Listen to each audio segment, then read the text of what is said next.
Hey guys, welcome back to the channel. So we made a lot of progress. As you can see behind me, we have columns. So we finally got those fixed. The welder came by and he cut off the plates that had the wrong bolt hole locations. Hi, Evie. And put on new plates with the correct bolt hole. So we were able to install those columns. We are hopefully going to have the welder back out next week so that he can weld the plates and the beams together and get all that done. Yeah, you can hear my toddler in the background. And so those are installed, and we also have, I'll show you in a minute here, our roof trusses all arrived. So that was really exciting because that was one of the longer lead time items, and so it's good to have that here, not holding us up. So we have started the framing.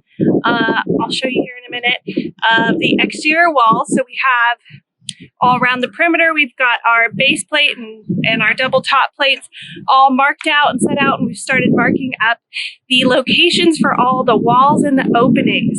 So I'll go around and show you here in a minute, but we are starting framing on the first floor. So exciting news.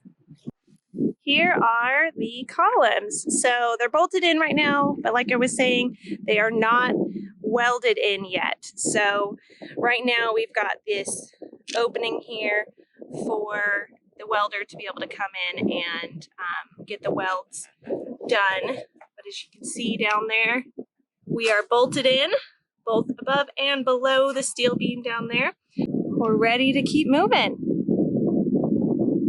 So that's exciting. So as you can see around here, we've got the bottom plate and the double top plate set all around the perimeter of the house.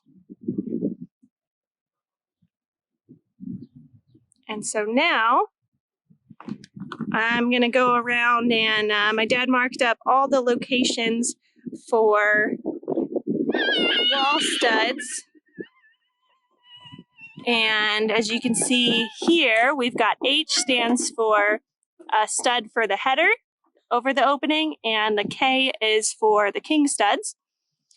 And then he's marked out with a line the locations for all of the studs. So where you see an X, there's going to be a stud at 16-inch on center in these locations. So now what I'm going to do is I'm going to go around and measure up and just make sure that all of my dad's locations for door and window openings and walls are correct so that we could start framing up the exterior walls. And then we're also going to go around and mark up on the floor the locations of the first floor interior walls.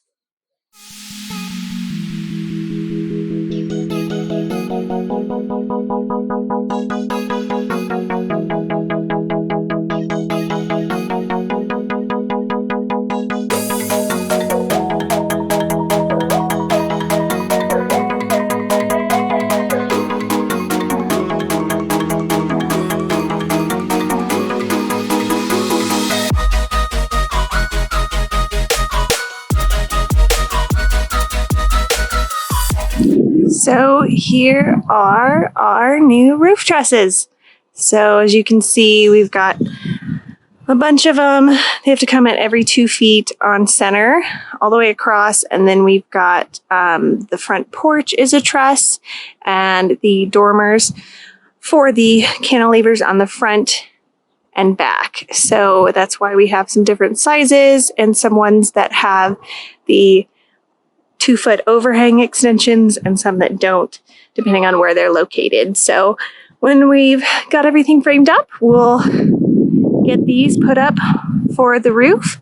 But it's good that we've got them here, so we don't have to worry about the lead times on roof trusses, because the lead times right now are kind of difficult. There's some manufacturers that were telling us too long for lead times, so we're excited and glad that we've got them here, and don't have to worry about waiting for those so they won't hold us up. This is really the first time. And the beam is leaning this way a little bit. The what? The whole beam all the way down, except for the very end when it's leaning this way.